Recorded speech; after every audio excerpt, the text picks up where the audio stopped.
There's nothing more American than a man taking his piece of ground and producing a product that people want. This is the Emerald Triangle. I mean, look at the size of that. That looks like an orange orchard. They stand to make millions. It's just a business that can't fail. Or be locked up for years. It's a decades-old battle between cops, dealers, and growers using 21st century science to make the most powerful weed on earth. Every time one of those plants falls, that's money that we don't get. It is a problem at epidemic proportions. Yeah, I'm breaking the law on TV. I've got the target off to our left. So what? This is weed country. We will never stop this. Ever. Wow. Well, a new Discovery Channel series is shining a UV light on the billion-dollar pot industry, from organic granola hippie growers to fully militarized drug cartels. Depending on who you talk to, you'll hear arguments for medical use, recreational use, or no use at all. But regardless of your politics, it's an issue that's creeping into Americans' lives, from ballot boxes to backyards. Discovery's 6-part series, titled Weed Country, brings us the stories of the people behind the product. Nathaniel Morris is one of them. He's a grower who's been using 21st century science to raise the most potent stuff on the planet. He firmly believes in marijuana's medical benefits. Nate is one of the stars of Weed Country, which premieres this Wednesday at 10 p.m. on the Discovery Channel. And Nate, I guess one of your sort of, for lack of a better term, claims to fame is there's this story where a woman whose 3-year-old child had been dealing with horrible treatment-resistant epilepsy, was having seizures all the time, and sort of in desperation, she turned to you to see if there was anything you could sort of cook up for her son. We have a clip from that. I'm going to play it and then maybe ask you about that. There were days when he had 10 seizures in one day, and we couldn't stop them. Ben's pediatrician advised several different treatments, including invasive surgery, countless pills, and huge doses of steroids. When they didn't work, the doctor wanted Ben's mom to try another round. For one of those drugs, I had to sign a paper that said, you realize your child might die of liver failure while he's on this drug. So can you take us up to date on that? What you actually ended up doing for this boy?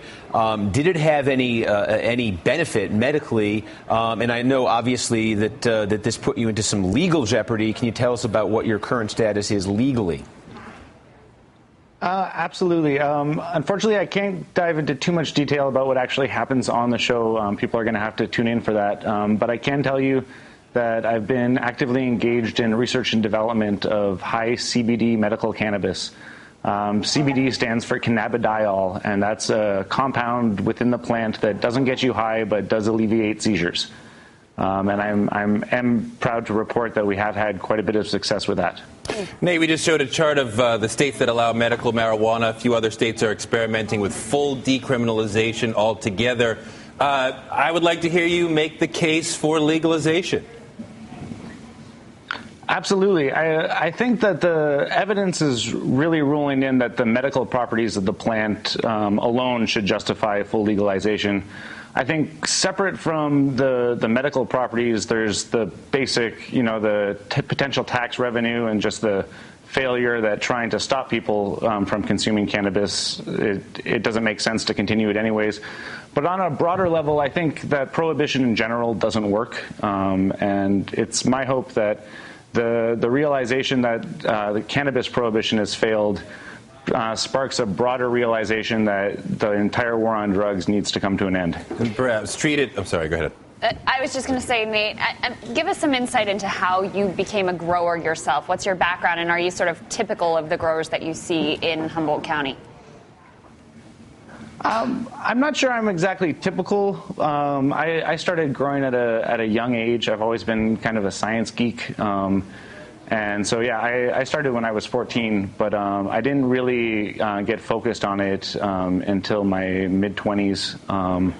I have a lot of interest in it. I'm interested in botany and the general science of propagating plants, not just marijuana, but all kinds of plants has always been a fascination of mine.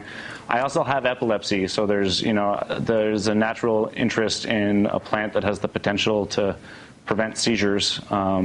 Since then, I've done more research and come across more and more studies that show just an enormous number of illnesses that medical cannabis is capable of treating. And that's really pushed me along this path and motivated me to keep going. Yeah, does that answer your question? Yes, it does. All right, Nate Morris, thanks for that. Up next, the war against the poor and the general, according to SE, is the president.